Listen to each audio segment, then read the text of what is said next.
Good evening or good afternoon in my area.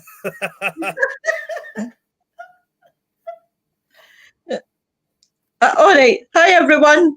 And obviously, we are live, guys. So tonight is the second part of Nick's presentation. If you didn't watch it last week, unfortunately, I had to reload it again because I don't know what StreamYard done, but it just looks like we went on and said, hi, everyone. Bye, everyone.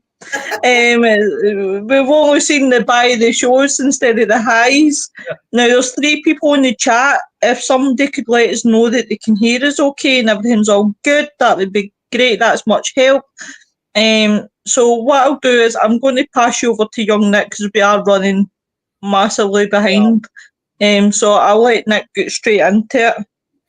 Well, just before we get started, I just had one quick question, Lois. Did you have any announcements to make before I proceed, or did you already kind of? I wanted to do that it's before. Fine. Everything can just wait till tomorrow. The only quick announcement would be, guys, tomorrow night we have Ben and Louisa Winfield from the Other Dimension coming on to Fools and Ghouls. So that'll be an interesting one. Now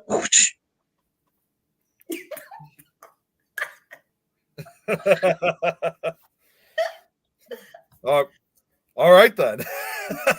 that was short and sweet. Very short and sweet.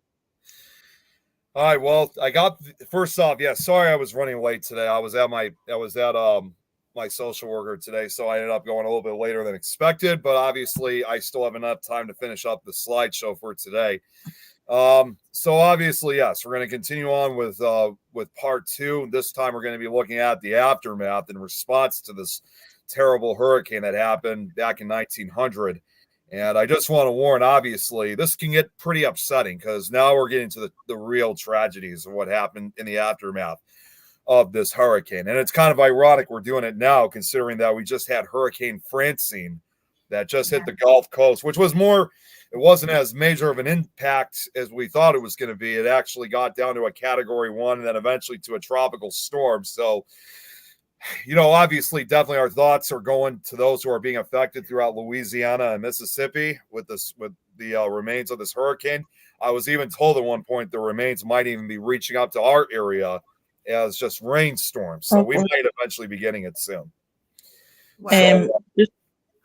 Just before we go live, Nick, I'm just going to quickly check something because there's somebody put a heart, but there's nobody saying hello. Guys, again, I'm reaching out to make sure that you can hear us, because I don't know if StreamYard is doing its shenaniganeries with the comments. Would you excuse me just for a second? I actually got to grab a quick tissue. I'll be right back. I didn't mean to make you cry. I only asked if anybody could see the comments.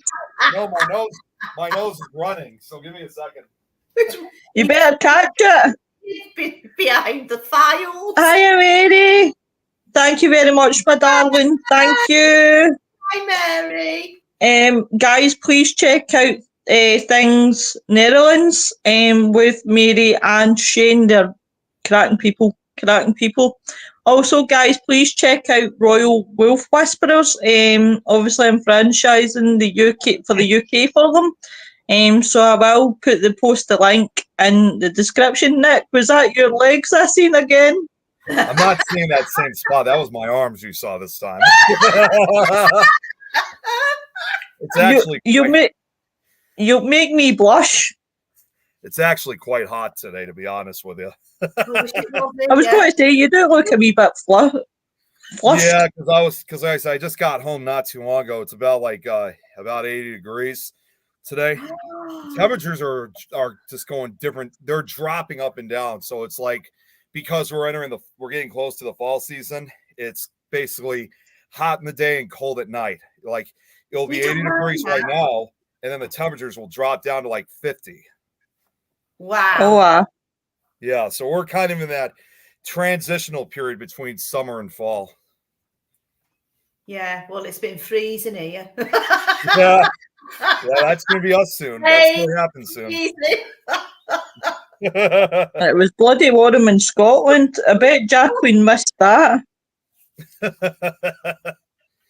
Well, anyways, if you guys are ready, I'm going to get started with. Yep. Yeah. Crack on. Okay, so this definitely will, like I said, this is where things are gonna. I got to be honest. I mean, and Lois knows this all too well. There's actually times that during the slideshow that some of the things you guys are about to hear are just so heartbreaking that I actually have to try to hold back tears from the tragedies that occurred from this hurricane, and it's going to be like that actually right from the start. So if you guys are ready, let's begin. Let me know if you guys could see the slide because, like I said, with StreamYard acting kind of weird lately, I can't predict anything anymore. So, can you guys see the slideshow? You guys see anything? Yeah. History. It says history. Okay, yeah, that's what I wanted to make sure that Oh. that's what I wanted to make sure. So, and also one final thing, just before we resume it, just as a quick recap, just Kelly as a Bruce says no. what's that? Oh wait, Kelly Bruce said that she can't see it. she can't see. She doesn't see the history. Do you see? Yeah. Because I know it's all black, but it says history on the top of it. All good. She said all's good. Yeah. good. Okay. Yeah. That's Hey, Kelly. Hey, Nicola. So as a quick recap, basically, I mean, from what we were talking about last week, because obviously I'm not going to have enough time for those, who didn't see last week's show. We were talking about the deadliest natural disaster in U.S. history, and that was the Great Galveston Hurricane of 1900. And but not only were we talking about this hurricane, but we were also talking about a famous meteorologist who was trying to do everything he could to try to think that hurricanes could never hit an area like Galveston, Texas. But unfortunately, he was proven tragically wrong and almost himself was killed during the aftermath during this hurricane, along with his family. So I actually forgot to mention something from last week, which I'll just throw out real quick too, is that when Isaac Klein and his family and his brother Joseph too were thrown into the storm surge during the hurricane, you could just think to yourself, here they were drifting through the nights with these torrential winds, pouring rain, not realizing that although they were able to make it through the storm themselves, they probably had no idea that just below them within the water were hundreds or even possibly thousands of corpses below them. So probably didn't realize there were dead bodies all over the place. And when that water also began rising, I think that's when people started realizing, thinking, oh my God, everything we went through earlier that day, including that point when the water rose 4 feet in 4 seconds, that's when it finally hit them. And they realized that, oh my God, what we went through earlier today, what wasn't the worst? This is the worst. So it was definitely a true night of terror. But now we're about to get to the aftermath of this hurricane.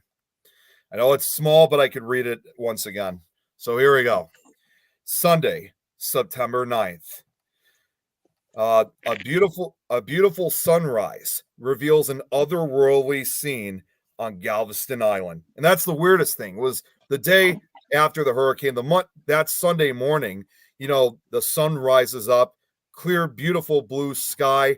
The Gulf is just completely trash, basically. And not to mention, as people emerged from their houses or people woke up the next morning, those who survived realized they had been very fortunate. And as people emerged from their houses or crawled from whatever raft of debris allowed them to survive, they looked out on the landscape of Galveston to unlike anything they had ever seen, as you see in these photos. More than 3,500 houses are destroyed. Thousands more are damaged. Entire blocks are swept clean. Familiar landmarks have disappeared. Some neighborhoods have literally vanished. Approximately 10,000 people in the city were left homeless out of a population of nearly 38,000. The survivors gathered outside after they found whatever dry land they could stand on and just started praying and singing. Rescuers can then hear screams and cries of survivors buried under tons of debris as they walked on the debris trying to rescue those they could. And at first they did whatever they could dig and get them out. To dig and get them out, either using their hands or any kinds of tools they could find. Many, unfortunately, are buried so deep in the rubble that rescue is impossible. And the survivors then came to realize that there was no point in rescuing them. So it got to the point where it was too late, and that there was nothing they could do for them. Those who were trapped under the wreckage of the city were stuck for several days and basically cried themselves to death, basically. And this, I don't mean to get too graphic with this, but this photo right here, the dead, thousands upon thousands, are everywhere and are so numerous that they quickly overwhelmed the local mortuaries and were already beginning to decompose in the warm, humid air. Right here, you can this picture of what I believe is some kind of barge. Those are all dead bodies in between. Oh my God. Oh my God. So many of them. It is estimated that between 6,000 and 12,000 people, men, women, and children, lost their lives. Although the number most cited in official reports is 8,000, which was still 20% of the island's population. Most had drowned or been crushed as the waves pounded the debris that had been their homes hours earlier. A number of fatalities also occurred after strong winds turned debris into projectiles. Most of these deaths also occurred in and near Galveston. No one knows, or actually, no, I'm going to just reframe that. No one knows, or we will never truly know the precise death toll from the hurricane of 1900. The storm and its aftermath was too chaotic for precise records. A survey conducted by the Morrison and Formate Company in early 1901 indicated a population loss of 8,124. More people were killed in this single storm than the total of those killed in at least the next two deadliest tropical cyclones that have struck the United States since. With the city in ruins and railroads to the mainland destroyed, the survivors had little to live on until a relief arrived. Now, oh yeah, I got a couple more of those videos that involve the survivor accounts. This is a real short one. Can you guys hear? Let me know if you guys could hear it. No problem. Yeah. Okay, just want to make sure. Yeah. On the morning of the 9th of September, we didn't know what had hit us. There was no water. People The storm were had passing abated. by, screaming and crying for help, and had no clothes on. The wind had ripped all their clothes off. Okay. Oh, now I forgot to mention, I forgot this part. Now, the next couple slides, I don't even have to say very much because what I'm going to be presenting next are full photographs of the aftermath of the destruction. So I don't even need to say much. The photos can pretty much speak for themselves. I love your pictures, Nick. I really, really do. Because Yeah. I love the way that you bring in not just about the natural disaster themselves, but actually show people what damage that a natural disaster such as a hurricane can cause. Yep. Yeah, but it's showing also we were like there, aren't we? We are there.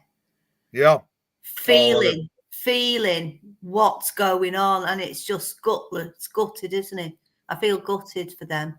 This picture right here, that's one of the morgues. That's all the bodies there. And then this one was probably taken later. Look at this. Found a skull. Oh my God.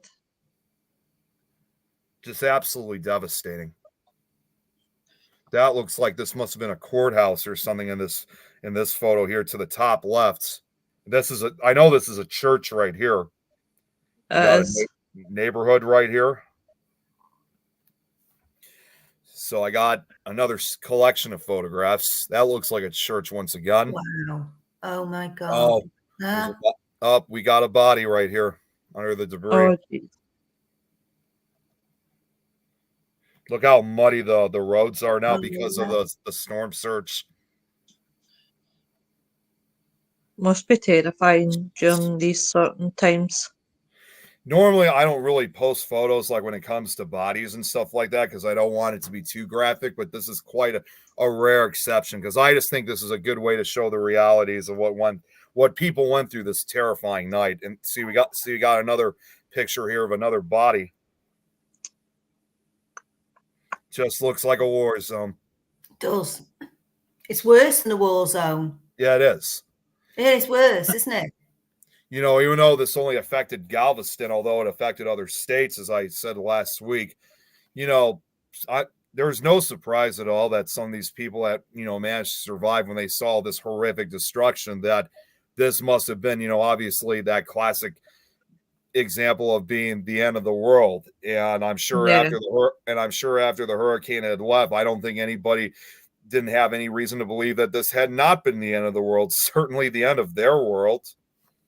No, without that. While you put that, I'll quickly run into the comments just so that Mary sees history. Kelly says government involved. Pickle Tom, talk about the devil that hits you in the face. Kelly says natural, and Mary says it's horrible. It is horrible.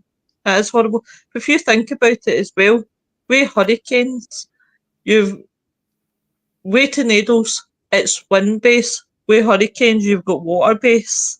Yep. Yeah. So it's like people are not only houses are not only destroyed, but they've got the worry of drowning as well. Yeah. And being crushed too. That's the thing too. Even if people tried to stay, keep their heads above water, you have to remember, a storm surge is really no different than a tsunami. So therefore, the water, it's also filled of junk. Anybody that basically is in the waters, or is it, even if you manage to keep your head above water, anyone that's caught in the storm surge of a hurricane with all this debris around, you not only have, you can get sliced or lacerated by sharp objects, but also if you have like larger pieces of debris, and you can't find a way to get out of it, you're more than likely to get beaten to death than drown. Yeah, and dragged underneath. And imagine if you're something comes underneath you, a load of stuff, and you're floating along, it's going to grab your legs, a load of stuff, and there's no way you're getting out of it. It's like a giant rip current. But I think my worst fear, if I was in something like that, is that the one thing that would really frighten me the most is that, and there's another big risk, it's that this water eventually is going to go back. It's not just going to come onto shore and then not return, because at that point the water had reached its peak, but now it needed to go back to the ocean. It needed to go back to the sea. What people don't think about either, sorry to interrupt you, Nick, what people don't think about either as well, it's not just people that are affected. I'm such for animals, I do apologise. Yeah. But it's the animals that see that as well, because whatever's getting dragged back the way with it, it's them that's heavily affected as well. That would be my fight or flight response, because I think for anybody, they start realizing that they need to grab onto something or they're going to be taken out to sea. That's the one thing that's like an emergency response in your brain, is that you got to grab onto something or you're going to get sucked out. And to make matters worse, sometimes that water will come back a second time, especially after the eye wall has passed. So that also causes an even greater increase in drowning. So if that was me in that situation, like if I grabbed onto, like, let's say a strong tree or a building, I would literally put a death grip on it, because I'm sure that night there was people out there who said no matter what was going on, there was no way that they were going to let go of whatever was basically keeping them alive, because they realized that if they let go of whatever that's keeping them grounded in a way, they're going to be taken out to sea. Yeah. Yep. And the worst thing is, and this is what you need to bear in mind too, everybody, is that you all think that, tornadoes are the world's worst to see in the dark. What makes it 10 times worse is if you've got hurricanes at night and you've got tsunamis coming in at night, you've got no warning. There's a warning system for tornadoes. There's no warning system when it comes to water. Well, and if you look in this photo right here to the bottom right, look at this. This is a railroad track literally was just ripped out by the storm surge. So that just goes to show how powerful water can be. Wow. Yeah. Oh, Yeah. God, yeah. I believe I got a couple more photos. Look at that. It just completely ravaged. Wow. Horrendous. I'm sure people in these photos, I mean, you can't even imagine how these people were feeling, like completely in shock.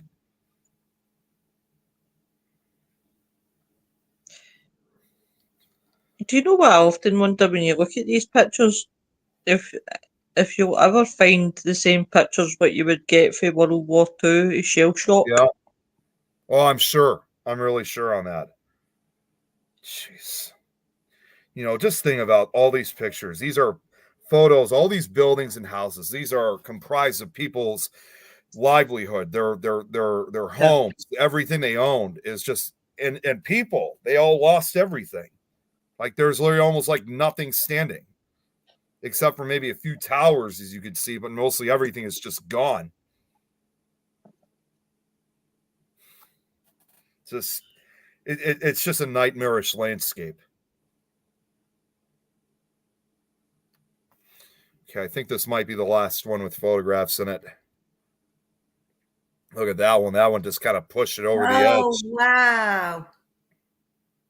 Wow. There's nowhere to stay. There's nowhere to shelter. There's nothing left. Yeah. It's just a flattened landscape, not even a roof to keep over your head. No clean water. There's nothing to water everywhere, but not a drop to drink. Nope. Isn't it? No, Yeah. definitely not. Definitely not. Oh, wait, I thought this was the last one. Okay, I think this is the last one, actually. Oh, look at the state of that. Yeah, I was trying to add as many photos as I could. I didn't want to make it too much, but I got quite a majority of them. I love your wee slideshows for the pictures. Yeah. That's probably because I can't read the writing. Look at that one. This guy's standing on the remains of part of another building right next to this one. Nick, have you ever experienced a hurricane? Like, have I you have ever not. been in it? No. The closest I've ever gone to like experiencing a hurricane are when the remains of storms come up along the country, but they're just tremendous rainstorms at that point. I was just curious because you guys seem to get it really, really hard in the States. Yeah. Yeah, That's well, why mainly in the southern states and at times the East Coast as well. Yeah. That's also maybe at some point I'll try to create a slideshow for a particular hurricane for the East Coast, because for many years there was a pop, and of course last year California had their very first hurricane in almost like 100 years, which is very uncommon to have. But it was even though it was a very weak tropical system, there's a popular misconception too, and this even goes along areas like Texas, where it was believed for many years when it came for hurricanes and typhoons that they would only strike areas where there were palm trees. Because you see, like when you see videos and pictures, you always see palm trees like in Florida or whatever. Well, unfortunately, that's not the case at all. I mean, that is completely false. They can't happen along the East Coast. They certainly can happen on the Gulf Coast of Texas. And although it's extremely rare, it can even happen in California. And California has ever had 3 distinct tropical systems. It seems like it's a once in almost 80-year thing, because they had one. The first one that ever struck was back in 1858. Then the next one was in 1939. And then just recently we had this one last year in 2023. Nick, Yeah. you're like me. You watch natural disasters. I don't know if you do, Lynn, right? But there's a program that's just flashed into my head when literally you were talking. And it used to be a program in the UK, but it was talking about natural disasters everywhere. And I can't remember the life of me what it's called. There's a lot of them. I'm not sure which one that could be either. Yeah. I mean, I don't watch TV. I don't watch TV now, but I have watched hundreds of different documentaries about natural disasters and all sorts of different subjects, all sorts. And I do remember one maybe 10 years ago or more. And it was about the disasters that's happened all through the UK and stuff like that. All the floods, you know, even down in the 60s and the 70s where I think it was in Northumberland, somewhere like that. And they had floods, might be the wrong place. It was on that side of the country. They had floods and it came in that quick. People were having to run up through the stairs, up into the attic and try and get out of the roof because it just filled up so quick and there was lots of people drowned. Right. I can remember that stuck in my head, and I'm not quite sure what the program's called, but it was about natural disasters. Guys, I just realized something in one of the pictures. I didn't even see this last year lows. This picture here on the bottom right, look at that. There's an arm sticking out. Oh yeah. Body was completely covered in soil. There's an arm sticking out. Oh, I was actually going to say I can't actually see it, but that's just due to my eyesight when it comes to. So I was going to, right. Tell me what one, bottom one. Bottom right one, yeah. There's an arm sticking out. Here, I'll use the cursor so you can see it right here. Oh my god. Oh my god, I didn't even notice that, Nick. I actually thought that was a tree trunk. I thought it was too, but then on closer inspection, I saw it had 5 digits to it. That's an arm. And that body is completely buried. Yeah. Jeez, that's horrific. But at the same time, you're going to get pictures like this. You're going to find pictures, a lot of pictures where you'll think the misconception is, like myself, I would have never been able to tell you for the month of Sundays that was an arm. Yeah. And it's not because I'm not paying attention to your photographs. No, I've never even noticed it either. I never noticed it either until now. Mm-hmm. So early property damage estimates were placed at $25 million. However, itemized estimates from 1901 based on assessments conducted by the Galveston News, the Galveston Chamber of Commerce, a relief committee, and multiple insurance companies indicated that the storm caused just over $17 million in damage throughout Galveston, including about $8.44 million to residential properties, $500,000 to churches, $656,000 to wharves and shipping properties, $580,000 to manufacturing plants, $397,000 to mercantile buildings, $1.4 million to store merchandise, $674,000 to railroads and telegraph and telephone services, $416,000 to products and shipment, $336,000 to municipality properties, $243,000 to county properties, and $3.16 million to United States government properties. The total also included $115,000 in damage to schools and approximately $100,000 in damage to roads.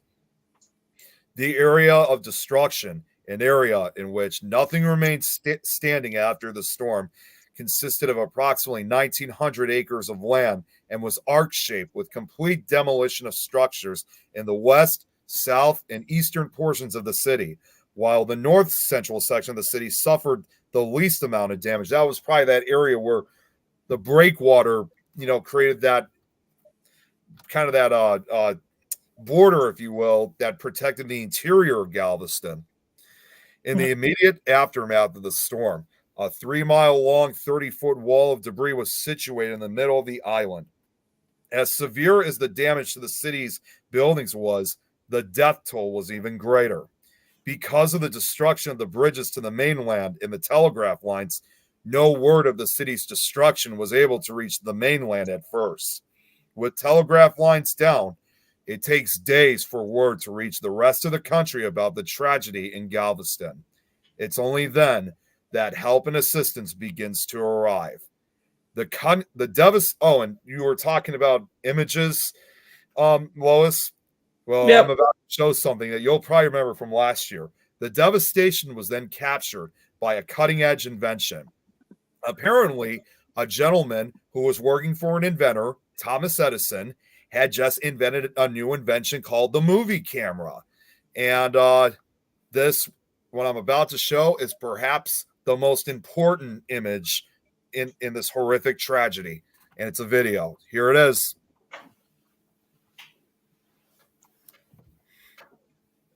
Check it out. This wow. This rare footage was shot by one of Thomas Edison's assistants. The movie camera is among the first of its kind. It is widely believed to be the first ever news film. And according to what I remember hearing the story was that Texas guardsmen were leery of outsiders with movie cameras. So the assistant lied and claimed that his newfangled equipment was survey gear, helped to rebuild the city. The guardsman relents, and he films the only motion pictures of what's left behind by nature's most terrible assault on U.S. soil. There's a boat there. I think so. That's actually pretty mental that he managed to get that that piece of footage. This is about let me see how long this is. It's about a 5-minute clip, so I'll show the whole film so you guys can get an idea with this film. Is there sound, Nick? No, there's no sound in this. Oh wow! Look at the ship. I could actually switch back God. and look at while this is playing. I can actually look back into the comments while this is going. But yeah, just look at that. That looks like the seaport of Galveston right there. But it just shows you how much that water, I think people really underestimate. Like when you look at how what it can damage in terms of structure, in terms of boats, in terms of everything. They've captured a fantastic piece of history there, though, haven't they? Oh God, yeah. Oh yeah, right here. This is where they're searching for bodies right now. You can't see it, but right below that debris, there's bodies underneath that debris. And it's true what Kelly's saying. She said at least everyone helped each other.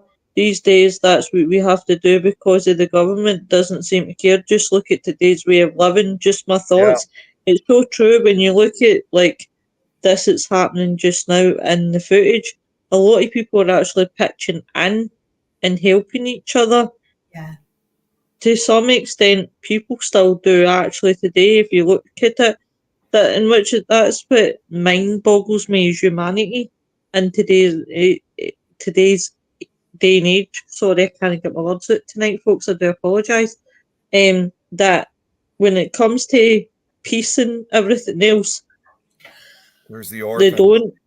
But when it comes to things like natural disasters, people always pitch in.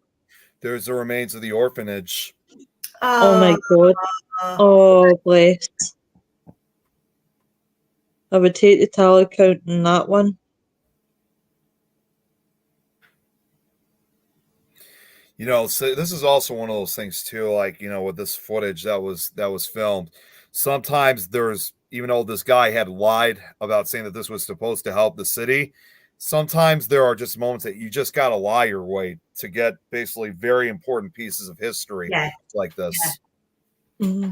I can't stop thinking about what you said, Nick, about them children with the nuns and they were singing when it hit. I can't even imagine, even though there was no sound with these cameras back in the day, I can't even imagine the sounds that must have occurred, that must have been emanating while this footage was shot. Oh, look at that, knocking over a boat. Oh, yeah, schooner. Oh, God. Schooner, yeah. Wow, look at that. The strength in it, too. So they slid down the ramp into there. It would have gone woof because that's how they do schooners. Yep. That's amazing. Amazing. That. Ouch. Fantastic, that, Nick. I for years I was trying to find one. I found it. when they had this footage on YouTube, at first it was separate clips that they were showing, but I was glad that somebody was able to combine all the clips together and make it into one video. So when I found that footage, I decided to download it and add it. There was another one that was the same exact footage that they combined all the pieces of footage in, but that one had music in it, and I didn't want to add it for two reasons. One, obviously, because of copyright, but also I think it also would have, it was kind of some pretty sad music too. I think it would have been too heartbreaking to really add to it. So, but yeah, that was the footage though. It's just unbelievable. I still can't believe we still have this footage. I think it's fabulous. I think it is. It's really good. Oh, now this is another video. This is what I showed last week, Len, when I have the interviews of the descendants of survivors. Now they're going to it's going to feature two descendants, one of which we saw last week. The other one is a new one you haven't seen. One of them kind of ends in a kind of positive note, if you will, like had kind of a positive ending. The other one, though, is pretty tragic at the same time. So, and this guy, the first interview they have, he's also a historian, and he kind of partially describes the footage that you guys just saw. So here we go. On the Weather Channel, you'll see tornado damage, and these homes are literally wiped out. Well, imagine blocks and blocks of that, to where there's no reference points. You can't see the corner grocery anymore. It's just wood wreckage for as far as you can see. In an audio-taped history recorded 70 years after the hurricane, Paul Betancourt's grandmother remembers how her aunt couldn't find her house in the unrecognizable landscape. Their only clue was a family pet. They never would have got that place, but my aunt had a collie, and it was up in the attic. The Walstein families had a parrot. Of course, the parrot's name was Polly. I mean, you can't make this up. It's real. Okay, that's right. So this Polly, the parrot, was in the attic. And the attic didn't go to pieces. It just sat on top of the house. The next month, the Polly was like, pretty Polly, pretty Polly. That's how they found it. Other families are not as lucky. The grandparents of mine that lived in this house that was probably tumbling down the street, well, both grandparents and 4 sons and 1 daughter were all killed. But my grandmother and 3 older children were away from home, and they lived. Her surviving grandmother wrote about it years later. Never got home again or see anybody. Mother, father, 4 brothers. Oldest was 15 and a sister 22 months. Never found one body. I guess they washed to sea along with about 15,000 others that never had a chance. So anyways, with thousands dead, there is no easy answer to do with all the remains. People began to realize quickly as the morning progressed. People began to realize quickly as the morning progressed on Sunday, September 9th, that the loss of life had been quite significant, as the first notice was the sickening odor throughout the city. So it quickly then became apparent that some sort of strategy, as you can see in this photo, the dead bodies were so numerous that traditional burial is impossible, as the water table was too high and the ground was saturated. Yeah. Taking care of the bodies is one of Galveston's immediate concerns, as again these photos will show. They decided to place the bodies on a barge and take it out to sea, in which 700 bodies were taken out to sea to be dumped. Initially, like how we were talking about how just a few minutes ago, how people were willing to help out, with Yeah. Well, that wasn't fully the case with this hurricane, because you have to remember this was the early 20th century, because initially bodies were collected by what were called dead gangs or death crews, who stacked the corpses on push carts and wheeled them through the streets to the waterfront, and then given to 50 African American men who were recruited forcibly at gunpoint Oh my So God. yeah, to load them onto barges for burial at sea. So it was basically slavery, as you can see in this picture. They basically gathered black people mostly and forced them to do the dirty work. Oh my God. However, now they did this for about 2 or 3 days until they discovered after Gulf currents washed many of the now bloated corpses back onto the beach. So that was until the bodies started washing ashore. A new solution was needed. So to prevent disease to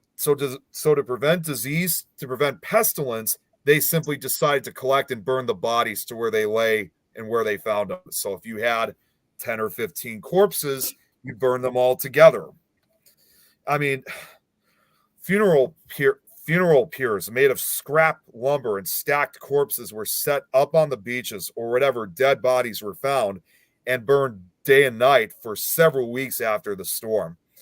I mean, I said this last year, but it's hard for us to comprehend. I mean, it must have been like a scene from the movie Dante's Inferno. You know, there were smokes from the cremations 24 hours a day. The authorities then passed out unlimited free whiskey as inducement to keep working and to sustain the distraught men conscripted for the gruesome work of collecting and burying the dead and to deal with the horror. Yeah, there were smoke from the cremations. It filled the air 24 hours a day, night and day, as the wind was actually fairly light for the next couple of days, which resulted in with the smoke settling in the city. The stench was everywhere. And I can certainly tell you many of the survivors would never, ever forget that horrific smell. It's this drawing here, this sketch here on the bottom right. Individual ritualized cremation, unfortunately, was still new to Americans in 1900, and mass burning were as disturbing in their own way as the sight of unburned corpses in the street. That's terrible. Hi, Noreen. Hey, Noreen. Oh, I got another survivor account. This is one of her reaction to those bodies. I'd stand out there and watch them burn the bodies, and then I'd have nightmares and scream. Real short one. All right, now this part is probably the hardest. This is probably the most difficult part of this entire slideshow that I'm about to present. The teams of death crews spend the next several days roam the city collecting corpses all over the island. One of the death crew would later write in a heartbreaking account that while searching for victims, he found a small child in the sand of the beach where St. Mary's Orphanage stood. As he picked up the body of this child, he discovered that there was a rope around the waist of the child. He then pulled on that rope and found another child and continued finding more children in the sand until finally one of the sisters was unearthed. Yeah.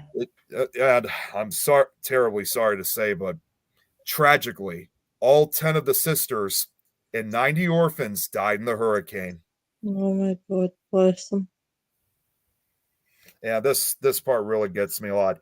Only 3 of the orphans, William Murney, Frank Madera, and Albert Campbell, survived. There was supposed to be a fate-in. Miraculously, how they ended up surviving was that all 3 ended up together, clinging to a tree in the water throughout the night. After floating for more than a day, they were eventually able to make their way into town, where they told the Sisters of St. Mary's Infirmary about what happened at the orphanage. One of the boys remembered a nun, Sister Catherine, tightly holding 2 small children in her arms, promising not to let go. In the following days, the bodies of the sisters and children were found scattered across the shore, half buried in the sand. 2 of the sisters were found together across the bay on the mainland. Sister Catherine, on the other hand, was still devoutly embracing and tightly holding the 2 small children in her arms she had vowed not to release. Even in death, she had kept her promise not to let go. Poor lover. The heavy, coarse dresses and habits these brave women wore had made it impossible to stay above the water once they were wet. Each nun's group were buried wherever they were found, with the children still attached to them. Nick, can I just ask you something that do you know what? My brain's fried. I'm so sorry if I've already asked you this last year. But did they ever not do a memorial for the children and nuns? Like, do a wee something for them at least? They did have something which I'm actually about to present, ironically. But unfortunately, like where that orphanage is today, this is going to sound real crazy. Obviously, the remains of the orphanage were demolished, after the hurricane. Yeah. And unfortunately, they never rebuilt it. It was never open again. And what stands today in its place actually is a Walmart, which I'm not Oh well, I suppose I suppose you can't put a memorial on top of your Walmart, but is there no a park or anything like that? There is a plaque, and this is what I'm actually about to show. So I got another video here, and this actually is in regards to these 3 orphans that survived. I mean, it's still very shocking that only 3 of the orphans survived and none of the children or the sisters did. And what I'm about to present, this is about a 5-minute video. This is actually a news clip. This was shot now 30 years ago, back in 1994, and they actually interviewed the now grown children of those orphans that survived. So you're about to hear a much detailed description of what happened to these orphans. So I'm going to play that, and then it's going to show something like you were asking about, Lois. So here we go. 4 years ago this week, the worst natural disaster ever to strike this country hit the Texas coast. 6,000 people were killed on Galveston Island in the Great Storm of 1900. Our Charles Hadlock reports tonight some of those who died are now being remembered.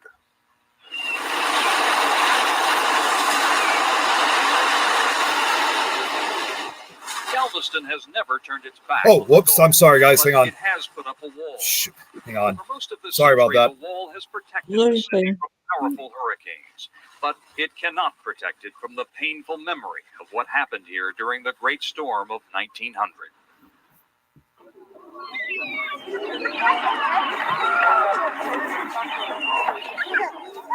St. Mary's Orphanage was built away from town to isolate the children from the yellow fever and other deadly diseases that had claimed their parents.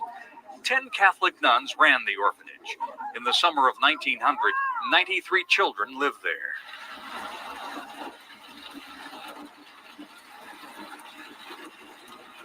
The orphanage was built just a few feet from the sandy beach.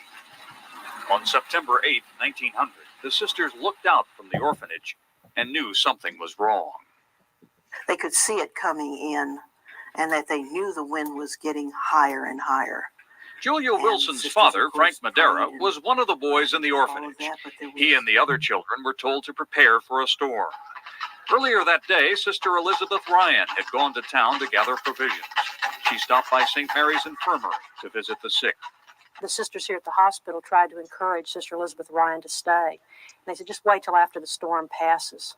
And she said, no, she said, I have to get back to the orphanage. She said, because I have the provisions in the wagon. And if I don't get back, the orphans will have no supper tonight. She didn't know that whether she made it back or not, there would be no more suppers at the orphanage. The sisters at the orphanage moved the children from the boys' dormitory to the new, stronger girls' building next door. And they sang an old French hymn called Queen of the Waves. And they sang that song trying to keep the children calm. Queen of the Waves. With the surf rising, everyone moved to the second floor, including 13-year-old William Murney. Murney had lived in the orphanage only a short time. His mother had just died of tuberculosis, and his father died the very next day of a heart attack. Now, his own life was in peril. He recounted a long evening of fear, the winds howling, raging, and the water rising. The water came in to the lower floor. And each sister took a section of rope and tied one end to a child and the other end to the cincture that they wore around their waist. And each sister tied to herself between 6 and 8 orphans. Suddenly, a giant wall of water crashed into the empty boys' dormitory next door. And that increased the fears of the children, and they started to scream. And the sisters tried to calm them down and had them again sing Queen of the Waves. Some of the orphans looked up in time to see a ship smash into the last remaining building at the orphanage. The orphanage was lifted from its foundation. It floated for a few minutes, and then the roof caved in, trapping the sisters and the children in the water.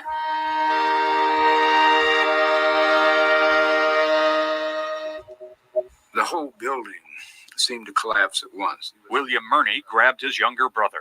He was holding his brother, his 8-year-old brother. And he thinks a beam hit him, and he never saw his brother again. And he had recollections of being in the cold water, but those were very vague. And he says the real thing that he remembers most was waking up in a tree. 3 boys survived the storm by clinging to a tree. Everyone else died in a watery grave. One of the scenes he did recall is after he was awakened and was in the tree, is seeing some of the bodies of the nuns floating by with 2 or 3 orphans tied to them. Eventually, the boys were rescued. Men, he said, were either sailors or people from Galveston that had a small boat that came by and picked them up. By daylight, the boys could clearly see how truly lucky they were. 6,000 people had died during the night. Many bodies, including those of the nuns and children, were buried where they were found. Others were loaded onto barges and carried out into the Gulf. The young survivors grew up quickly. William Murney lived at St. Mary's Infirmary after the storm and helped the nuns there care for the injured. He later lied about his age and got a job with the railroad.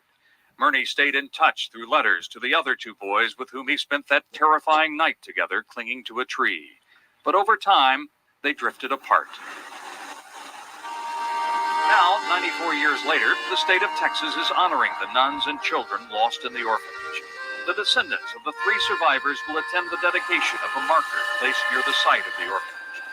The marker sits on the wall that protects the city, but it cannot protect it from a painful memory. Charles Hadlock, 11 News, Galveston. Definitely a very heartbreaking story. Yeah. It's, in my opinion, it's probably the saddest story out of the entire hurricane. Do you know what that is? It's really so sad when you think about it. Like, I suppose we don't think about the small things in life at the end of the day. Like, obviously, we take for granted the sort of weather that we have every year. We moan about, oh, it rains, oh, it's snowy, oh, it's too warm.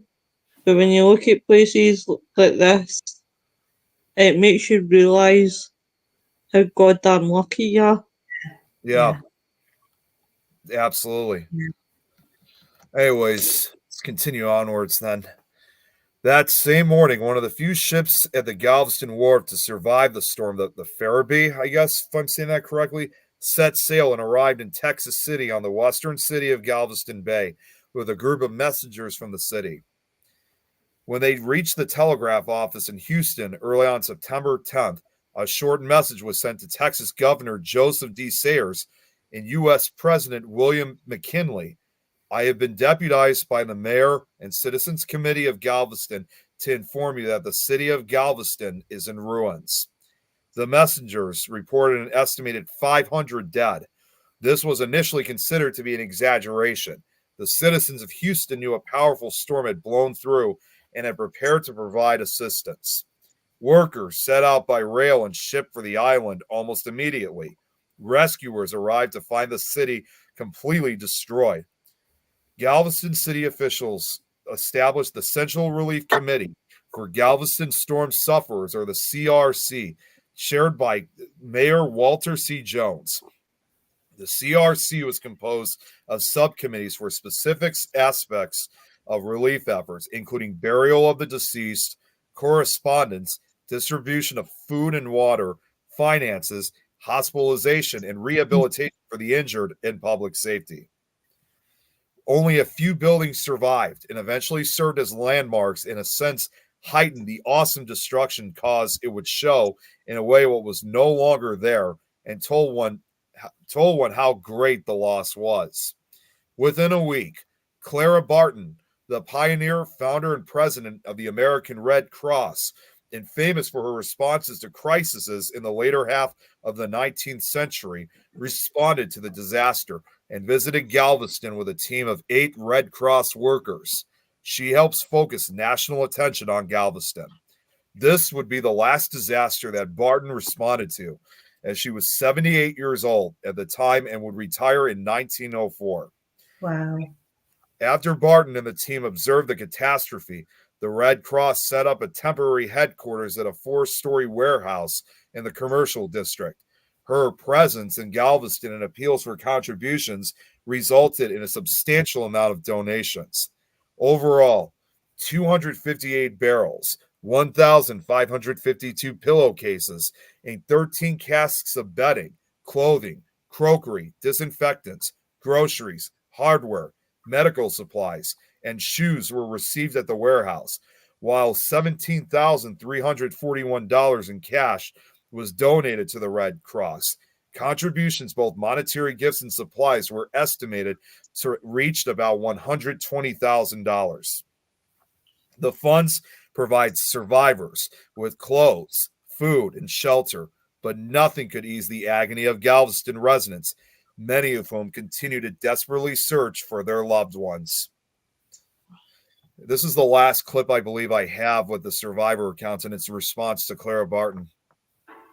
Mrs. Clara Barton dressed my sister in a Red Cross uniform, then became, what shall I say, the city caught its second breath. Order had commenced to develop out of chaos. Oh, and now it's been quite a while since I brought him up. Now we could also focus the attention on whatever happened to the Klein brothers. Isaac Klein, who he, his brother, and 3 children managed to survive, begins to worry and lose hope that his pregnant wife, Cora May, is still alive. For days, he looked for her in the morgues that had turned out and trying to find out if her name was on the ever growing longer and longer lists of the dead that was being published by the Galveston newspapers. For more than a week, Isaac avoids the Weather Bureau. 9 days after the hurricane, on September 17th, both Isaac and Joseph returned to work, but there is still no word of his wife's fate. As he entered the Levy building, which was spared by the hurricane, he thinks back to his insistence that the island could withstand any storm. He was now tasked to write the official U.S. Weather Bureau assessment of the Galveston disaster, which was a hurricane that had left thousands dead and gave no warning until it was too late. So the question is, how will he be able to tell this story? Yeah. In his autobiography, Isaac Klein claimed that he raised the storm flag as directed, but did not understand some of the warning signs. He never raised a hurricane flag and neglects to say that none of those warnings included the word hurricane, as it was never part of the forecast he received from Washington, D.C. He also claimed on the morning of the storm, he had taken upon himself to travel along the beach and other low-lying areas, warning people personally of the storm's approach. It is known that around noon on September 8th, he did breach Weather Bureau protocol by making a unilateral decision to issue a hurricane warning without first securing authorization from the Bureau's central office in Washington, D.C. Klein estimated that thousands of lives were saved because of his decision not to wait for approval, and actually increased the total of people that he supposedly saved many times over the years. However, no eyewitnesses ever reported actually seeing Klein personally warning people along the beach, which ultimately led to the legend of Isaac Klein. Writer Eric Larson argued in his book, Isaac's Storm, that Klein did not warn anyone in Galveston prior to the assurance of his office hurricane warning. After finishing his report, he sent it to headquarters in Washington, D.C. In Washington, Willis Moore calls Isaac one of the heroic people of that awful hour and wants to make sure that his agency doesn't receive any blame for the carnage. Isaac Klein used all the forecasting tools available at that time, but what he didn't have were predictions from the Cubans. So therefore, after the Galveston tragedy, the U.S. Weather Bureau lifts its ban on forecasts from Cuban meteorologists. Oh, wait a minute. Hang on. Okay. While you're sorting that, I'll go into the comments.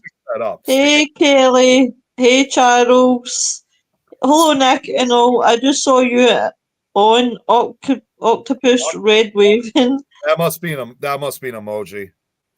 Hello, Lynn from Texas. That's okay, Charles. I'll remember you. But do you know what the thing that stands out to me, guys, is the most is when it does come to like tsunamis and hurricanes, anything that's water-based and natural disaster, the sad reality half the time is you will never find bodies. If you look at, any sort of the water-based 2004 tsunami, Japanese tsunami in 2011, Galveston in 1900s, to this day, there will be people who are still missing and unaccounted for.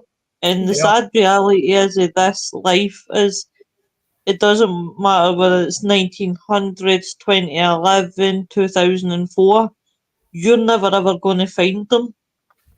Ever.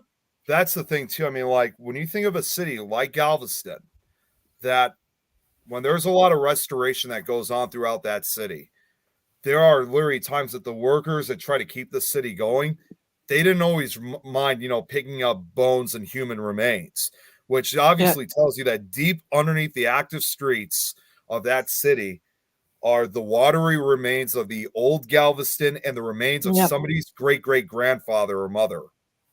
Yeah, definitely. It's okay, Charles. I'm just pulling your leg. I got it fixed now. So here we go. So Galveston has suffered the greatest natural disaster in U.S. history, but it refuses to fall apart. Within weeks, trolley services are restored. Banks and grocery stores reopen for business. Telegraph lines are back in order. Families continue to search for missing loved ones who might still be trapped within the awful wall of debris. Sunday, September 30th. Now, this goes back to what I was just saying with Isaac Klein and his wife. Isaac's wife has now been missing for nearly a month. And at this point, Isaac, as much as he tried, as best as he could, he was really beginning to lose hope. Then someone came to get him to tell him that they may have at last found the body of his wife. So, yeah, the body of his wife, Cormay, was found under a pile of wreckage where the rest of the family landed after the storm that brought them to safety. Oh, bless her. She was and how they knew it was her, she was identified from a diamond ring that he had given her as an engagement ring. Oh, that's sad.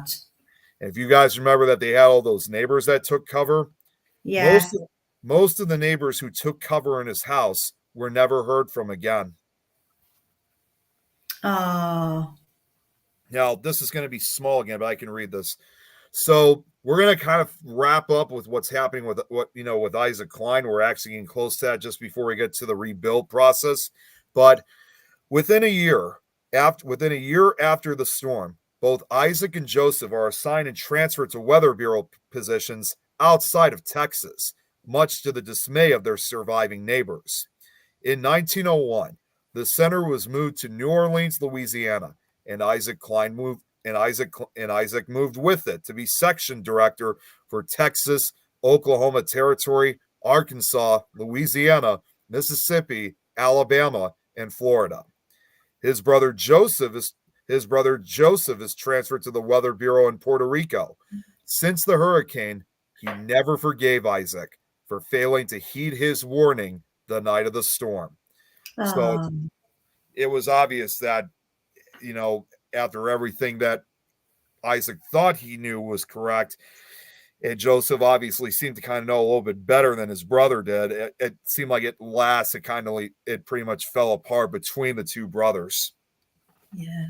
So in early August of that year, Klein and his three daughters moved to the Crescent City, where he would serve as district forecaster and eventually the principal meteorologist.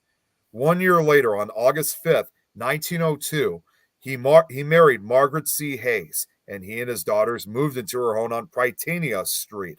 Unfortunately, I could not find a photograph of Margaret, sadly. His passion for improving storm warning systems was a driving force throughout his career. In the wake of the Great Storm, and from the time he moved to New Orleans, he took up painting and begins a collection of art and antiques, spending his free time restoring them in 1903. He often broke up his annual leave time into half days, enabling him to attend auctions and estate sales. Local families who wanted to dispose of old family art collections often went to Klein first, due to his reputation for fair pricing. He restored many of the paintings himself and resold them to make money to purchase others. Isaac and Margaret's shared love of art was probably largely what drew Klein and his second wife to each other. In February of that year, his studies were put to the test when heavy rains foretold dangerous conditions on the Mississippi River. On March 9th, without permission of the bureau chief, Klein issued warnings of an impending record flood stage of 21 feet in New Orleans during the following 3 to 4 weeks, and encouraged the construction of a temporary levee extension. He was ordered by superiors to lift the warnings, but refused, responding, "Is it not better to warn people of approaching disaster sufficiently in advance to enable them to prepare to meet it than to let them be caught unprepared?" So it was obvious he learned kind of a lesson after what he went through in Galveston. Yeah. Klein's decision saved lives. Floodwaters rose to 20.7 feet, a height other experts had denied were possible, and the levee broke. The disaster would surely have been worse without Klein's warnings, and the public celebrated him. His supervisors conveniently failed to mention this fact in damage reports after the event. Instead, they planned to remove Klein from his position to save embarrassment on their part. 9 months later, Klein received an official communication that his forecasts were not up to acceptable standards, and as a result, he was being transferred to Honolulu, Hawaii territory. Only the intervention of the Louisiana congressional delegation saved him from the transfer. He also worked for the Weather Bureau for another 3 decades. In March 1913, Bureau Chief Moore resigned under pressure and was replaced. Among Klein's most successful forecasts was that of an approaching hurricane in 1915.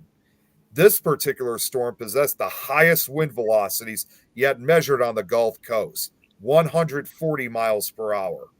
Nearly every building in New Orleans sustained damage, but surprisingly, only 279 lives were lost, many of those at sea, thanks to the Bureau's storm warnings.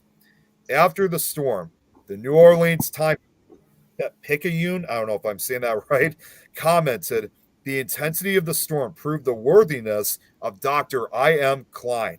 Never before, perhaps in the history of the Weather Bureau, have such general warnings have disseminated as were sent out by the local bureau in reference to the disturbance that passed over New Orleans Wednesday evening. Klein was achieving hero status in the Mississippi Delta." And this is a painting of him at his home in New Orleans. This was painted back in 1910. It's amazing. Love it. It's really, really beautiful.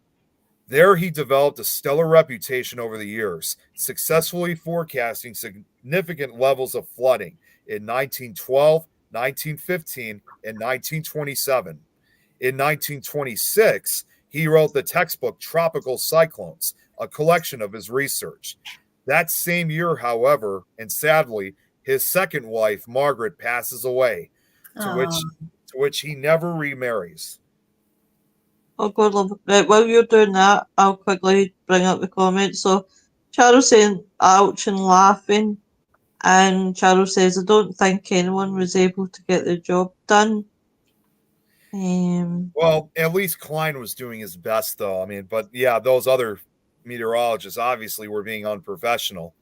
And matter of fact, I think he definitely did better because Isaac Klein also became the chief meteorologist in New Orleans during the Great Mississippi. Oh, I had a photo, but it wasn't showing up. During the Great Mississippi Flood of 1927, having amassed a sizable collection of her own before their marriage, the probate of her will, this goes back to Margaret, the probate of her will in 1928 listed specific instructions concerning several artist works. She willed her extensive collection of paintings to her brother and sister, with the exception of her paintings by Keith, which went to Klein. That same year, he wrote his next textbook, Floods in the Lower Mississippi Valley. In 1929, Klein found a portrait of Abraham Lincoln by Frank Carpenter in an obscure repository of antiques in Washington. After purchasing it, he acted on what he referred to as a hunch and carefully scraped off excess paint applied to the surface of the piece by an unknown artist. His restoration resulted in one of the best-known portraits of Lincoln, which he then loaned to the Cabildo in New Orleans. His remaining years with the Bureau was comparatively quiet, but he retained a place of respect in the community. It is said, that was when the picture was supposed to show up for the Mississippi flood. It is said that locals used to watch the gray-haired gentleman walk from his home in the French Quarter to the bureau office to see if he carried an umbrella. Local lore credits him with the saying, "Don't put rain in the forecast until it starts, and don't take it out until it stops." In 1934, by that time well-respected and highly admired in New Orleans, Klein received an honorary doctorate from Tulane University. Unfortunately, though, for Klein retired from the Weather Bureau in 1935 after 53 years of service. He was fond of saying that he was older than the Weather Bureau. Sorry, what, Lois? No, I was laughing. Sorry, honey. Oh, okay. I thought you were going to say something. Although he wanted to continue working, Klein was required after working 53 years, and due to his age, then at 74 years old, he petitioned to extend his career, citing his ability to predict tropical storms and his desire to contribute to the development of the hurricane warning system. Though he begrudgingly accepted retirement, it provided him with the time to dedicate to his love of art. He remained in New Orleans and indulged his longtime interest in art, both by painting and by opening up a small art shop called the Art House, as you could see in this 1936 photo. Lovely. That's lovely. It's an antique and art gallery located at 633 Peter Street in the French Quarter in January 1936.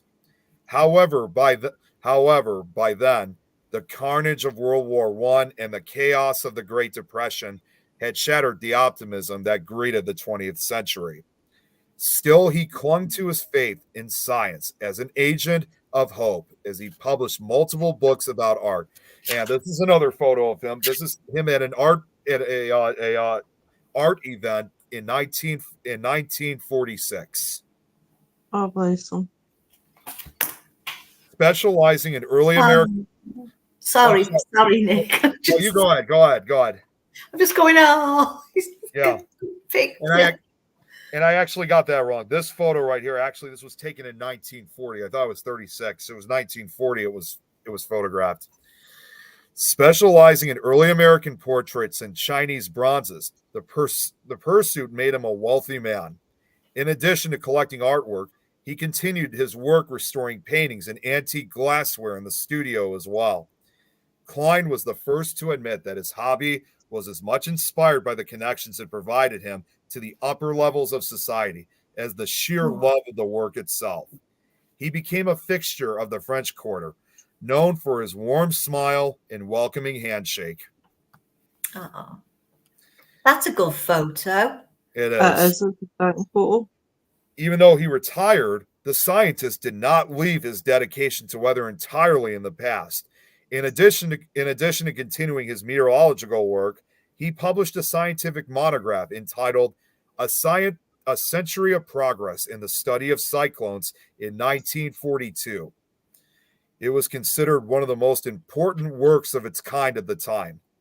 One of which was "Storms, Floods, and Sunshine," published in 1945. In the book, he shares, "Choice paintings and other works of art appealed to me. I bought paintings, porcelains, bric-a-brac, and small pieces of furniture soon after my arrival as a hobby." Now, this is him once again. I believe this was taken, I think, either in the late 1940s, early 1950s. In 1946, Isaac's brother Joseph discusses the storm and its aftermath in his autobiography, "When the Heavens Frowned." Here's some, and I got a few more pictures of Isaac Klein later in life. Wow. In 1953, Klein became very ill and had to sell his beloved art house. In spite of his illness, he continued moving forward throughout the last few years of his life. Isaac Klein died on August 3rd, 1955, at the age of 93, as a Wow. new hurricane approached the Gulf.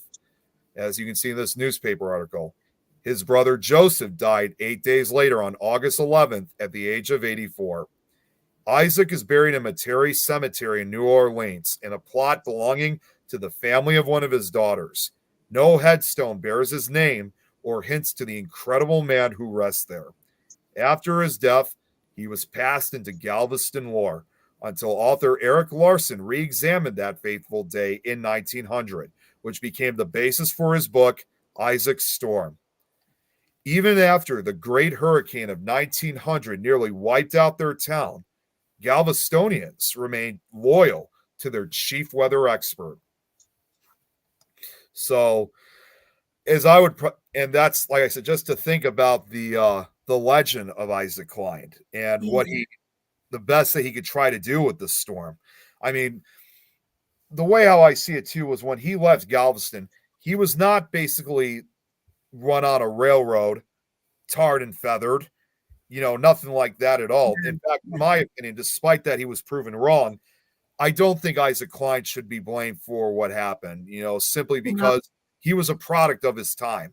Yeah, yeah. And no harm either. The man was doing his best with the tools that he was given. You Yeah. think back then, at the end of the day, they didn't have the technology to be able to create the best warning systems in the world. As ages went on and time has went on and technology has went on, then things have got more and more advanced. Probably I'm not saying in my lifetime or Lynn's lifetime or your lifetime, Nick. Yeah. Or even my child's lifetime or their lifetime. But it's going to take a number of years before you get a right on the proper ball system that not only looks at wind or volcanoes or everything else, you might even find that they might bring something out that will actually be advisable for tsunami warnings, for hurricane warnings, something that's water based but can still trigger off an alarm system. Yeah. We also have to remember too, like the word hurricane was never used in this forecast, and they only had just the basic of tools. Like it was not the red sky. The barometric pressure wasn't dropping. In fact, Yeah. it didn't start dropping until Saturday that day. Yeah.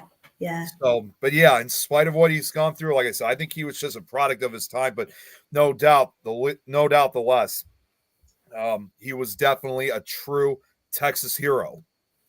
Yeah, I think so. And also, when you look at the photographs that you showed us, and you look at these photographs on the screen now, very proud man, very humble. He looks humble. I don't know whether he was humble, but he looks a humble man, and he looks very proud of what he's done. Especially after serving 53 years in the weather service. You would be proud after that, yeah. Absolutely. So God rest his soul. Yeah, bless him. Going back to the aftermath of Galveston itself, however, though, as Galveston wakes up from its nightmare, very difficult decisions must still be made, which it's quite the obvious question. People had to make a determination. Do we rebuild or do we leave?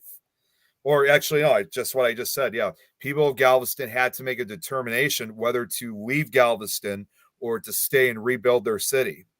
Throughout town, railroads offered free rides for any of the survivors who wanted to get off the island, to which a lot of people did leave and never came back. They never came back for their possessions, as they were so horrified by what they've seen and what they lost.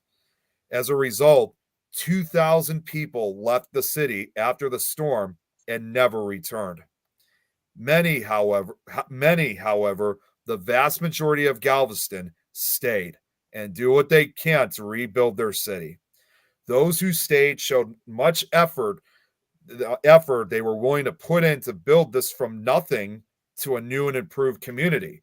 You know, in spite of everything that you guys have been seeing, these pictures, after everything that, you know, everyone went through, that those that survived, despite that the entire city was destroyed, you still have to remember, though, it was still the richest city in Texas.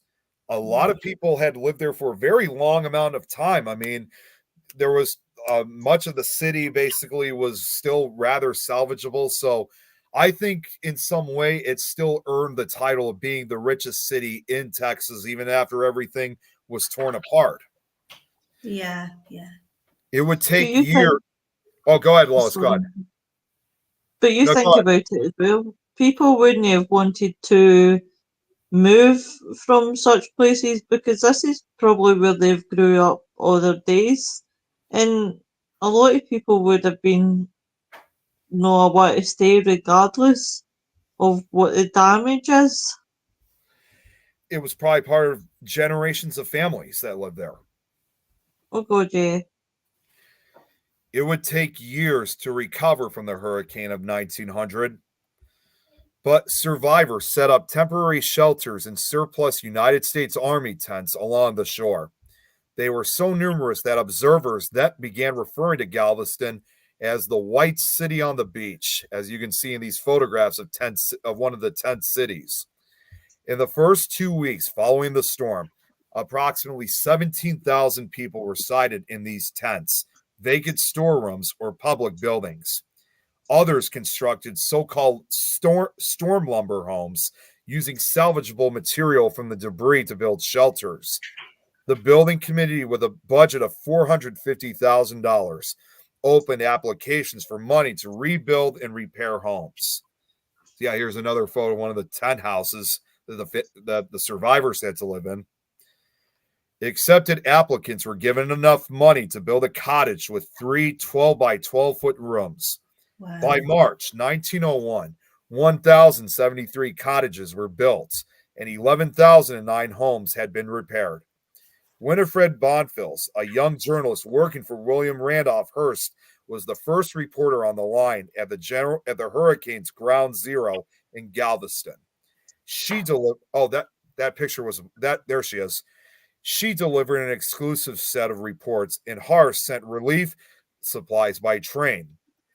By September 12th, Galveston received its first post-storm mail.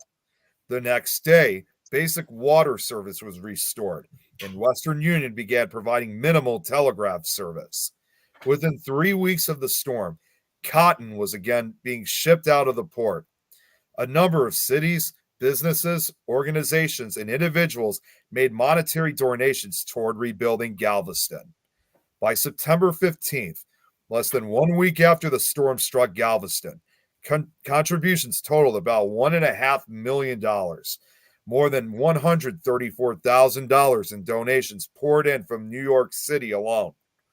5 other major cities, St. Louis, Chicago, Boston, Pittsburgh, and Philadelphia, had also donated at least $15,000 by September 15th. By state, the largest donations included $228,000 from New York, $67,000 from Texas, $56,000 from Illinois, $53,000 from Massachusetts, and $52,000 from Missouri. Contributions also came from abroad, such as from Canada, Mexico, France, Germany, England, and South Africa, including $10,000 each from Liverpool and Paris. Andrew Carnegie made the largest personal contribution, $10,000, while an additional $10,000 was donated by a steel company, so we're talking $20,000. Wow. But to rebuild, residents, now fully aware of how precarious its position was want a stronger and much safer city, as they realized that if they were to survive at all, they would have to have some sort of prevention and protection of future storms from causing destruction like that of the 1900 hurricane. Many improvements to the island were made. Galveston then answers the challenge with a perfect solution. A board of engineers formed to work out the specifics of protecting Galveston from the sea issued its recommendations in January 1902 to build a seawall along the Gulf Coast in order to deflect incoming waves and raise the elevation of the entire island. The city of Galveston hired a team of 3 engineers to design structures for protection from future storms. Alfred Noble, Henry Martin Robert, and H.C. Ripley. The 3 engineers recommended and designed a seawall. In November, residents of Galveston overwhelmingly approved a bond referendum to fund building a seawall, passing the measure by a vote of 3,085 to 21. Work on the wall and rebuilding begins that year under the direction of Robert. As you can see here, this construction photo. Work begins in 1902. The wall was built to a height of 17 feet, 16 feet wide at the base, and 5 feet wide at the top, and had a curved surface facing the Gulf. The reason for a wall that high, because you're probably also wondering why that, for a height like that. Why? Because the maximum storm surge caused by the 1900 storm was just under 16 feet. Yeah. So the idea would be when giant waves came in, they would go up and then fall back on the next incoming wave. The seawall alone costed over $1 million, and much of the city's tax base still lay in ruins. But it's showing some of the same stuff again. I don't know why. I guess I must have accidentally copied some of the same. No, you're absolutely fine. Yeah, but it cost over $1 million to fund the wall, passed by a landslide, and it weighed 20 tons per linear foot. Wow. The first segment of the seawall is completed in July 1904 and stretches across 3 miles of shoreline. Now, the first test of the seawall's use was in 1909 when a 9-foot tide floated to the island from a hurricane that came ashore about 80 miles to the south. And this is not a sketch. This is an actual photo of that 9-foot tide that swept the seawall. Goodness gracious. Now, sadly, 5 died in Galveston, but all were in areas not protected by the seawall. Construction, that's when they realized they had to expand it even further. So construction of the seawall continued for several decades, with the final segment finished in 1963. Upon completion, the seawall in its entirety stretched for more than 10 miles. Another dramatic effort to protect Galveston was its raising, also recommended by Noble, Robert, and Ripley. In order to support the wall, the city itself had to be raised to push enough mud and sand behind the wall to support it. Approximately 15 million cubic yards of sand was dredged from the Galveston shipping channel to raise the city, some sections by as much as 13 to 17 feet. The plan is to raise the elevation on the Gulf side to meet the top of the seawall. Now, behind the wall, see there's some of that same info again. I'm going to take that out. Right, while you're doing that, AK quick. and Carol says that's what Texans do for the most part, rebuilt. You're right, Charles. There's Kate in. Hi, Kate. Hi, Kate. Okay, I'll fix this. Will just take a second. No, you're absolutely fine, love. We're actually almost Absolutely. done. So I know Joe's show's coming up in just a few minutes, but we're actually just wrapping up, so we're getting pretty close. Anyways, yeah, I'll say it again anyway. Yeah, behind the wall, the plan is to raise the elevation on the Gulf side to meet the top of the seawall. Then the grade will slope down 1 foot for every 1,500 feet from the Gulf. Street by street, engineers mark the new ground level with stripes painted on telephone poles. And this is a photo of when they started doing this grade raising. Property owners raised their buildings to match and built new foundations beneath them, or resigned themselves to having their first floor rooms turn into a basement. Over 2,100 buildings were raised in the process of pumping sand underneath, including houses, churches, sidewalks, sewers, and gas lines. Everything has to go up. The ground beneath Galveston sloped from about 8 feet above sea level, just behind the wall, to 22 feet along the island's new crest. Workers at that time only had the most basic construction tools. Now, one of the most challenging to raise is the 3,000 short ton St. Patrick's Church, a huge ornate building in the center of town. Now, how they had to move it was that there were mules put on all corners of the church and were on turnstile, and each mule had to walk at the same time, as what they were trying to do was to make sure they didn't have the structures get off kilter. Being slowly raised on jack screws, each building must be kept level.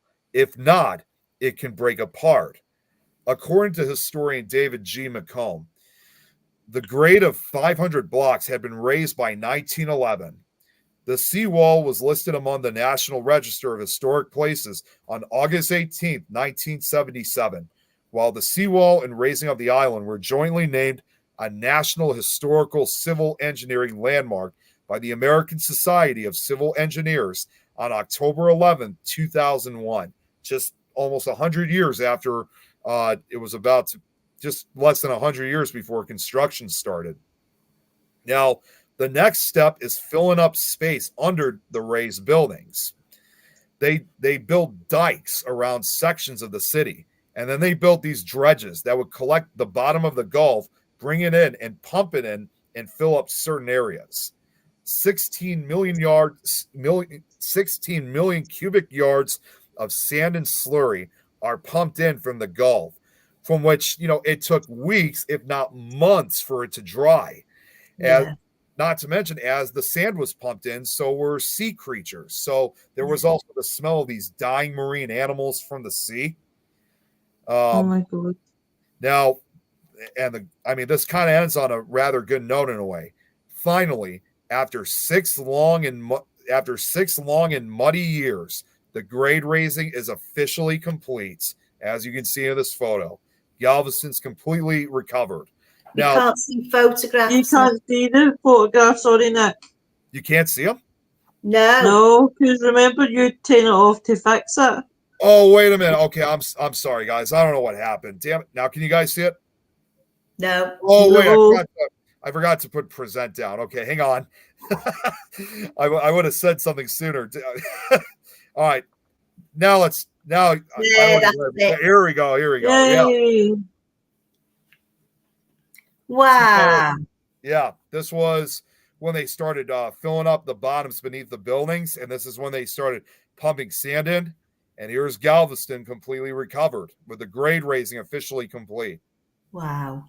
Now, you can imagine just the amount of patience that must have been taken in, because, to be honest with you guys, this grade raising wasn't complete until 1910. Yeah. So this took almost a decade to get through. Yeah, it's a lot, isn't it? Hang on 1 second here. I don't know what's going. I got to fix this again.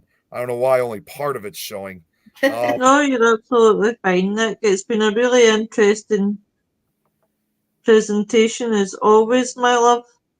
Yeah, like I said, I just got a couple slides left. let me just fix this up real quick. No, you're absolutely fine. We're back to the three faces again, Nick. Yeah. This time I'm gonna make sure when I get back. This time I'll make sure it works. What's going on here? Hang on a second, guys. I'm having that's never happened before. Oh shoot. It just said that. While you're talking. Yeah, keep this going, boss. No, you're fine. So guys, just as Nick's talking, there's nothing in the comments. So tomorrow, guys, we have Ben and Louisa Winfield, as you know. Next Thursday, we have the one and only Pickle Tom on the show, so it'll be amazing to have his cheeky face come like my show. But yeah, guys, and it'll be good to have Ben and Louisa. They're really interesting people.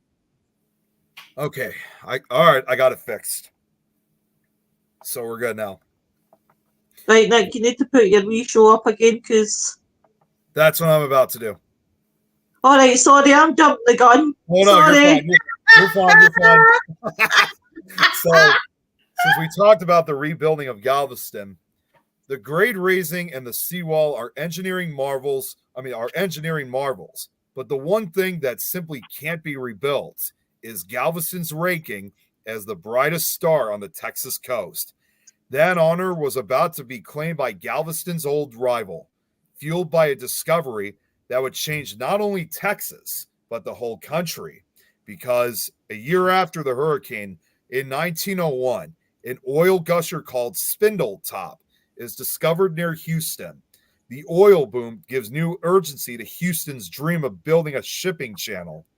That's bad news for Galveston, whose own shipping channel had always been its trump card in the rivalry between the cities. As a result, Houston, as that hole up the road, then became the major port and the major city in the region.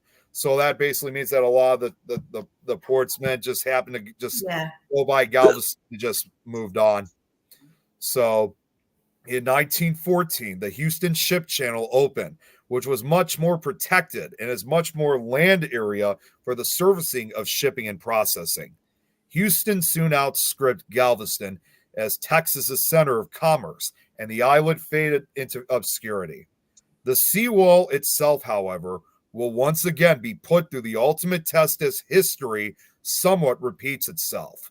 But this time, I'm not going to go into too many details of it, but I will say this, though. This time, Galveston would be ready.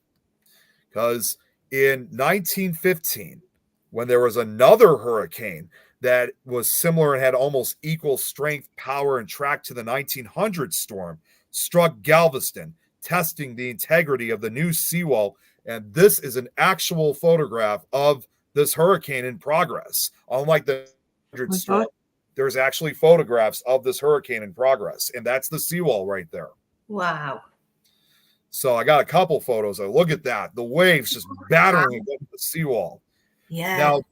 Now, despite that the 1915 hurricane lasted longer than the 1900 hurricane and was of comparable intensity, which brought the storm surge up to 12 feet, the seawall and timely warnings prevented a disaster of a similar scale. And that's one of the photos of the aftermath of this hurricane. Now, although 53 people on Galveston Island lost their lives in the 1915 storm, this was a great reduction from the thousands who died in 1900. There is no doubt that Galveston is a safer place than it was before the Great Hurricane, but its former glory has slipped away. Other powerful tropical cyclones would test the effectiveness of the seawall. Hurricanes strike the coast several times over the years. In 1916, 1919, 1932, 1934, 1941, 2, 3, and 5, 1947, 1949, Hurricane Audrey in 1957, Hurricane Deborah in 1959, Hurricane Carla in 1961, Hurricane Ferd in 1971, Tropical Storm Delia in 1973, Hurricane Alicia in 1983, 1987, for some reason there was no name for that hurricane. Hurricane Jerry in 1989, Tropical Storm Allison in 2001, Hurricane Claudette in 2003, Hurricane Rita in 2005, Hurricane Humberto in 2007, Hurricane Ike in 2008, Tropical Storm Harvey in 2017, and Hurricane Laura and Tropical Storm Beta in 2020, and most recently Hurricane Laura in 2021. Carla, just to give some info on just some of these hurricanes, Carla from 1961 primarily caused severe coastal flood-related damage to structures unprotected by the seawall. Following Hurricane Alicia in 1983, the Corps of Engineers estimated that the seawall prevented about $100 million in damage. Despite the seawall, Hurricane Ike in 2008 left extensive destruction in Galveston due to storm surge, with preliminary estimates indicating that up to $2 billion in damage occurred to beaches, dwellings, hospitals, infrastructure, and ports. Damage in Galveston and surrounding areas prompted proposals for improvements to the seawall, including the addition of floodgates and more seawalls. Then, on July 8, 2024, Hurricane Beryl makes a direct hit. This is what I discussed at the very early part of the slideshow. Portions of the Strand Historic District in Galveston were left underwater. Rain totals reached 4 to 8 inches near Galveston, and Houston saw over 9 inches. The storm surge was reported to be only 5 feet. Though a storm surge did affect parts of Galveston, Hurricane Beryl was nowhere as strong as the 1900 storm. Beryl, while affecting the area, only reached its highest strength as a Category 1. To commemorate the hurricane's 100th anniversary in 2000, the 1900 Storm Committee was established and began meeting in January 1998. The committee and then Mayor of Galveston, Roger Quiroga, planned several public events in remembrance of the storm, including theatrical plays, an educational fundraising luncheon, a candlelight memorial service, a 5K run, the rededication of a commemorative Clara Barton plaque, and the dedication of the Place of Remembrance monument. And right here, this photo, this 10-foot bronze sculpture on the Galveston seawall portrays a family, a father, mother, and child clinging together. One of the man's arms is reaching for the sky, and the other is around his wife. She is cradling their baby in her arms. As the dedication of the place, this answers your other question earlier, Lois. As the dedication of the Place of Remembrance monument, the Sisters of Charity of the Incarnate Word sang Queen of the Waves and placed 10 roses and 90 other flowers around the monument to commemorate the 10 nuns and 90 children who perished after the hurricane destroyed the St. Mary's Orphans Asylum. Oh, that's the tweet. The speakers at the Candlelight Memorial service included U.S. Senator Kay Bailey Hutchison, who was born in Galveston, Administrator of the Scientific Ocean and Atmospheric Administration, D. James Baker, and CBS Evening News anchor Dan Rather, who gained fame for his coverage during Hurricane Carla in 1961. The Daily News published a special 100th anniversary commemorative edition newspaper on September 3rd, 2000. Now, I know what some of you guys are probably thinking. When was the last survivor ever of this hurricane? Well, I actually have the answer for that one. The last reported survivor of the Galveston Hurricane of 1900, Maud Connick of Wharton, Texas, died on November 14, 2004, at the claimed age of 116. Although the 1900 census and other records indicate she was about 10 years younger than that, so most likely at the age of 106. Now, the 1900 storm, as it is still known in South Texas, remains the deadliest natural disaster in American history. More than 300 cyclonic storms have made landfall in the United States since 1900, and all of them together claim fewer lives than the Galveston hurricane did in one terrible night. And so today, Galveston is a sleepy resort town, population 50,000. Yet, after more than a century, the memory of 1900 still shakes the city. Galveston is also rumored to be one of the most haunted cities in the state of Texas, with numerous ghost stories associated with the hurricane, and offers both historical and paranormal tours. The unsettled souls of the ghosts of Galveston still haunt the places of their final moments, a continuous reminder of the deadliest storm in our nation's history. The seawall continues to do its job, which has protected the old portion of Galveston from every hurricane that has ever hit the island. Many, especially the descendants of those who survived, believe someday another destructive hurricane will arrive, and no matter what improvements have been made, the Gulf will once again swallow Galveston. Modern residents often hear the arguments about why live in an invulnerable area. There is a certain charm that keeps people there and keeps them willing to risk their lives, every June through November. But, the question is, why live in an invulnerable area? It's just simple. It's just that Galveston has been very lucky I actually got this from one of those documentaries where I show the clips. A historian said that Galveston has been very lucky for a long time. And it's just, hope that your luck continues. And to kind of close it, put this to a close, since I said that from a documentary, saying hope your luck continues. Well, this is a good way. This is a good response to that. So here, this is my very last clip.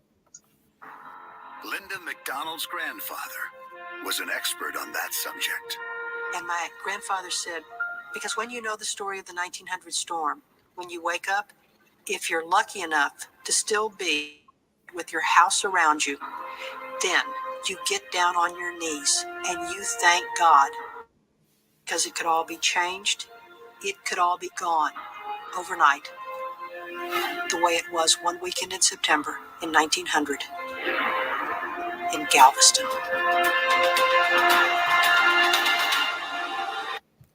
And that's officially it. Hey, you've done really well, Nick.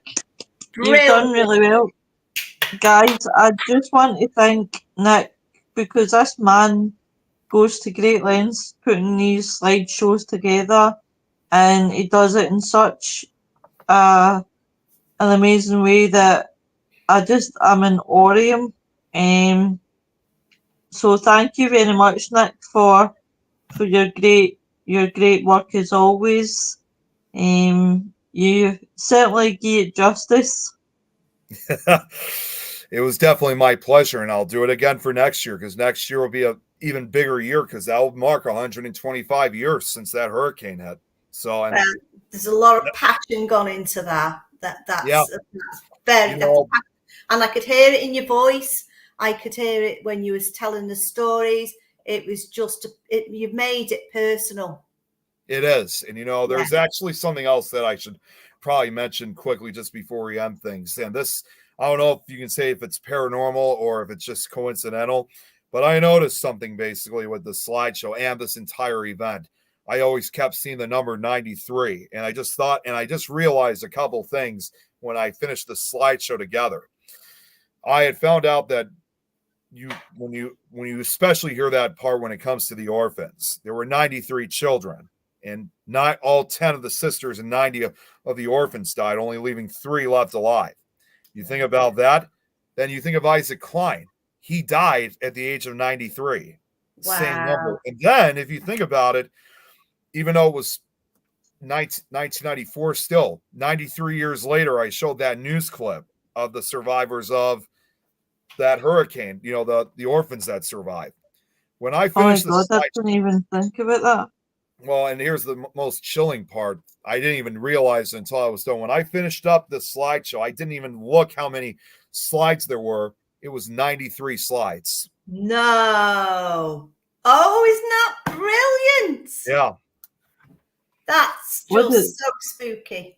So spooky. 90, most likely coincidental, but certainly at times creepy. But I even had other people who've watched this who say that perhaps maybe it was the spirits of Galveston that they were trying to basically make it 93 to represent that number practically. Yeah. Oh God, yeah, without a shadow of doubt. I mean, it's not the very first time that you look at certain things that happen coincidental. Is it coincidental? Is it paranormal? We'll just never know. Yeah. And you were chosen. You were chosen to do this. Yeah. Exactly. So, but yeah, I just want to thank you guys so much. And like I said, I'm already planning on what I'll do for next year when I do this again. I'm actually going to try, because it'll be a big year, because again, it will mark 125 years. I'm considering about maybe this time bringing several show hosts together, like to make it like a huge event, if you will. Yeah. So, but of course, we got plenty of time to think it over. Amazing, Nick. Yeah. Oh, no, just thank you for bringing it to us, because I wouldn't have thought about that, but it's turned out. Do you know what? In a way, it's like watching a film, because you brought everything together, didn't you? You know, even though there are documentaries and they do like reenactments in these documentaries, to this day, I'm surprised they haven't made a movie on this yet. I mean, people, you know, like you see something like in this case, like they made a movie obviously about Titanic. Titanic, obviously, and the true story behind it is a true tragedy story. But if you kind of compare that and this hurricane, I think the Galveston hurricane, in my opinion, was far more tragic than the Titanic, because again, there were so many more lives lost and everything was gone. So that's why I'm really surprised they haven't made a movie on the Galveston hurricane yet. Yeah. Never say never know. If they do, would you like a part in it? I would maybe try to be like Isaac Klein. That would be my part, I think. Yeah. Well, I was actually going to say, our next going to be the new Spielberg. New Spielberg. Well, I know. I just want you to know, Nick, in all seriousness, I want you to remember me when you become Steven Spielberg. I'll make sure to do that. But I do realise that we're well over ahead of time. Off, unfortunately. Yeah. But everybody take care, and we'll see you tomorrow night. Bye, everyone. Take care, everyone. Thank you for coming to